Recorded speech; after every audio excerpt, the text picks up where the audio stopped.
السلام عليكم ورحمة الله تعالى وبركاته. كلنتي وعن ونكسن داود الكسور دوادا وركه بنت كداوتان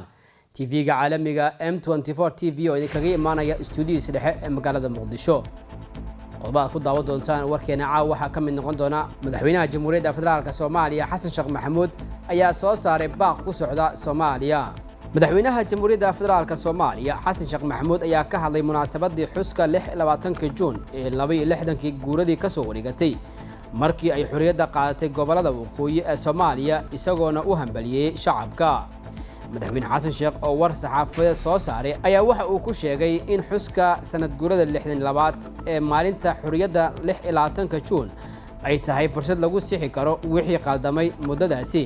isla markaana lagu xoojin karo dhaqamada wanaagsan ay ka siman yihiin dadka Soomaaliyeed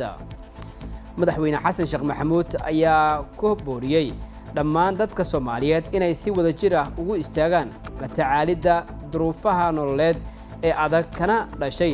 abaaraha ku habsaday dalka taasina ay tahay dabaaldega ugu weyn ee xuska toddobaadka xuriyada sidoo kale madaxweyne xasan sheekh maxamuud ayaa tilmaamay dadka Soomaaliyeed ay si weyn u garowsan yihiin dhibaatooyinka ay leedahay colaadda iyo khilaafaadka sokiye ee dib u dhigay dawladnimada Soomaaliya gudoomiyaha golaha shacabka baarlamaanka jamhuuriyadda federaalka Soomaaliya mudane Sheekh Aadan Maxamed Nuur Sheekh Aadan Madoobe ayaa u bax dhigay taalada dhagaxtuur ee magaalada Muqdisho gudoomiyaha golaha shacabka baarlamaanka jamhuuriyadda federaalka Soomaaliya mudane Sheekh Aadan Maxamed Nuur Sheekh Aadan Madoobe ayaa munaasabada 26 Juun awgeeda u bax dhigay taalada dhagaxtuur oo kamid ah halgamiyaashii Soomaaliyeed waxa uu nasharaan sharaf ka qaatay cutubyo ka tirsan ciidamada xoogga dalka Soomaaliyeed munaasabada oo ay goobjoog ka ahaayeen wasiiro ka tirsan xukuumadda gudoomiyaha gobolka Banaadir iyo guddiga qabanqaabada munaasabada gudoomiyaha ayaa mar kale 62 sano kadib ummadda Soomaaliyeed ugu hambaliyay halgankii dheeraa ee loo soo maray gobonnimo doonkii dalka loogu xoreeyay gumeystihii haystay gobolada waqooyi ee dalkeena waxaana uu shacabka Soomaaliyeed labada gobol ugu baaqay isjecel iyo mar kale dib loo midooba ra'iisul wasaaraha jamhuuriyadda federaalka Soomaaliya Xamza ayaa sheegay inuu bilaabayo sidii u wajihi lahaa arinta Jubbaland ra'iisul wasaaraha cusub ee Soomaaliya Xamza Cabdi Barre oo shalay ay codka kalsoonida siiyeen baarlamaanka federaalka Soomaaliya ayaa sheegay inuu soo dhisayo xukuumad tayo leh oo wax ka qabata dhibaatooyinka dalka ka jira sida abaaraha amniga iyo dhamaystirka dastuurka qabyada ah ee Soomaaliya waxa uu sheegay in dawladdiisa ay xoog saari doonto sidii Soomaaliya iyo Soomaaliland ay si dhab ah oo ehelnimo ah ugu wada hadli doonaan arimahooda waxa uu sidoo kale kaga hadlay waraysi dheer oo BBC-da uu siiyay haddii isaga iyo madaxweynaha uu khilaaf soo kala dhaxgalo loo maareynayo arinta gobolka Gedo iyo qodobo kale Xamza Cabdi Barre waxa uu sheegay in Jubbaland ay ka mid tahay meelo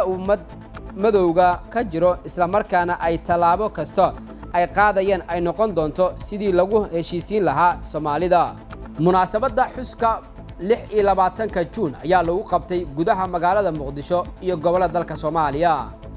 munaasabada 26 Juun oo ah munaasabad qiimo weyn ugu fadhida ummadda Soomaaliyeed ayaa waxa ay ka mid tahay munaasabadaha taariikhda dalka Soomaaliya qaaliga ku ah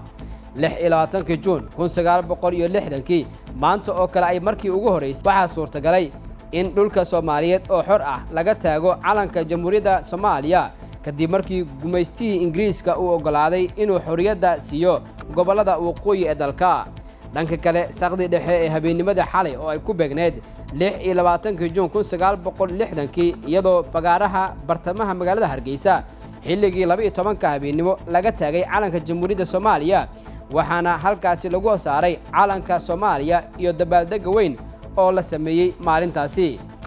shir looga hadlayay amniga guud ayaa lagu qabtay deegaanada Puntland taliyaha qaybta booliska gobolka Mudug Muumin Cabdishire ayaa maanta ka qayb galay shir uu gudoominayay taliyaha ciidanka booliska Puntland Sareeyo Guute Maxamed Cali Xaashi shirkaasi oo looga hadlayay xaaladda amni ee gobolada Puntland shirka oo ka qabsoomay xarunta taliska ciidanka booliska Puntland waxaa ka qayb galay taliye ku-xigeenka ciidanka booliska Sareeyo Guute Maxamed Cali Xaashi hogaanada ciidanka taliyaasha qaybaha gobolada Nugaal Bari Mudug Sool Karkaar Cayn Gardafa Sanaag iyo waliba Highland taliyaha ciidanka booliska Puntland Sareeyo Guute Maxamed Cali Xaashi ayaa hoggaanada iyo taliyayaasha qaybaha ka dhageystay xaaladda guud ee amniga Puntland iyo shaqooyinka baaxadda leh ee socda. taliyaha ayaa hoggaanka iyo taliyayaasha qaybaha ku bogadiyay doorka muhiimka ah ay ka qaataan adkeynta amniga deegaanada Puntland isagoona kula dardaarmay inay halkaasi ka sii wadaan si loo helo deegaano nabad ah. daawadayaal wili waxaad naga daawanaysaan TV-ga caalamiga M24 TV markaana ku soo dhawaada akhbaaradka caalamka. musharaxa madaxweynaha dalka Kenya Raila Odinga ayaa sheegay inuu ballan qaadayo haddii la doorto inuu isku furayo xadka Soomaaliya iyo Kenya. musharaxa madaxweynaha dalka Kenya Raila Odinga ayaa ballan qaaday inuu dib u furi doono xuduudka Kenya iyo Soomaaliya ee xiran haddii la doorto 9 bishan Agoosto. Raila ayaa sheegay in xadka la furi doono si loo suurtageliyo isu socodka ganacsiga labada dal ee Soomaaliya iyo Kenya oo xiran sababo la xiriirta dagaalka u dhaxeeya ciidamada Kenya iyo Al-Shabaab. waa in aan meel marina wax walba oo looga baahan yahay si loo xaqiijiyo hawlgallada ka socda xadkan si aan si xor ah ula macaamilo walaalaheena Soomaaliya ayuu yiri Raila Odinga. musharaxa madaxweynaha oo wehelinayso ku-xigeenkiisa Martha Karua iyo madaxa kale ay ballan qaaday inay xaqiijin doonto ammaanka Mandera iyo guud ahaan gobolka Waqooyi Bari ee dalka Kenya.